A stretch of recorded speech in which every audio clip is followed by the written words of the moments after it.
বাংলাদেশের দিকে নজর রাখবো। আগামীকাল লকডাউন কর্মসূচি আওয়ামী লীগের এবং জঙ্গি মুক্ত বাংলাদেশের গঠনের জন্যই এই লকডাউন কর্মসূচি।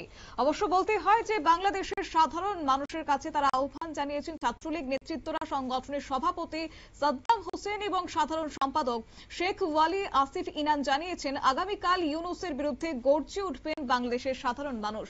অন্যদিকে ছাত্রলীগের সাধারণ সম্পাদক শেখ ওয়ালি আসিফ ইনানের কাছে আগামীকালের লকডাউন কর্মসূচি সম্পর্কে জানতে চাইলে তিনি বলেন, এই অবৈধ দখলদার ইউনূস পুরো বাংলাদেশকে একটা জঙ্গি সন্ত্রাসের অভয়ারণ্যে পরিণত করেছে।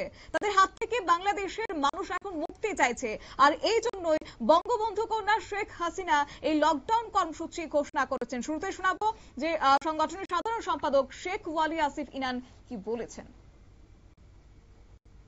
আগামীকালকে লকডাউন কর্মসূচি আপনার দেশের জনগণকে সাথে নিয়ে, ঢাকা এবং ঢাকার আশেপাশের মানুষকে সাথে নিয়ে সর্বাত্মকভাবে সফল করুন।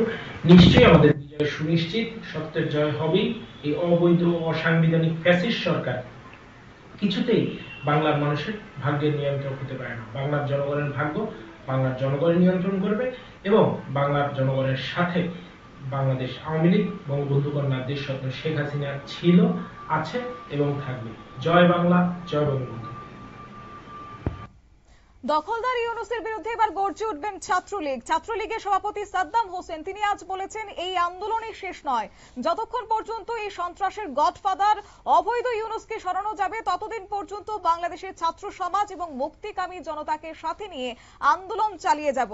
সাদ্দাম হোসেন আরো বলেন, আওয়ামী লীগের সভাপতি এবং আমাদের সাংগঠনিক নেত্রী দেশরত্ন শেখ হাসিনার নেতৃত্বে বাংলাদেশ আজ ঐক্যবদ্ধ।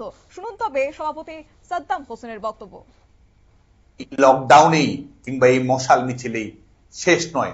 আন্দোলন সংগ্রামকে আমরা এমন পর্যায়ে নিয়ে যাব, লকডাউন থেকে শাটডাউন হয়ে এই গভর্নমেন্টের চ্যাপ্টার, এই ইলিগাল গভর্নমেন্টের চ্যাপ্টার আমরা ক্লোজ করব এবং বাংলাদেশের জনগণের মালিকানা জনগণের কাছে আমরা বুঝে দেব। আপনারা সবাই ভালো থাকবেন, সুস্থ থাকবেন এবং আমাদের এই লড়াই সংগ্রামকে সাফল্যমণ্ডিত করবেন। জয়।